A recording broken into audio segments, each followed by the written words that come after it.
ওম শান্তি। 28 তারিখের মুরলি সার।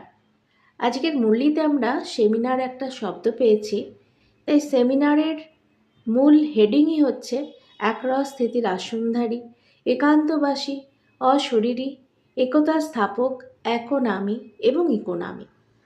এবারে এই বিষয়টি মনে করে নেব, কারণ এটা হচ্ছে আমাদের মূল জায়গা। এই জায়গাটিকে আমরা বারবার ভুলে যাই। আত্মা পরমাত্মা ড্রামা চলবে।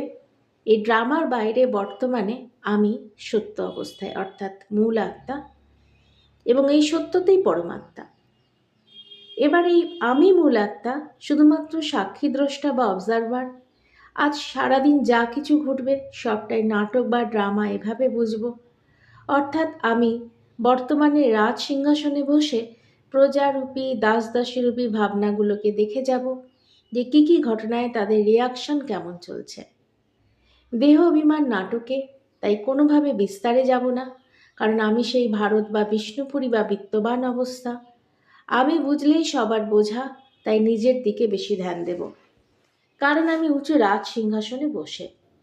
যুদ্ধ তো চলবেই, চলতেও থাকবে, কিন্তু বিষয়টি সহজ হয়ে যাওয়াতে তাই বারবার তাকে পাশ কাটিয়ে যাব, অর্থাৎ পাশ করব এবং এক সত্যের ধারণাতে থাকব।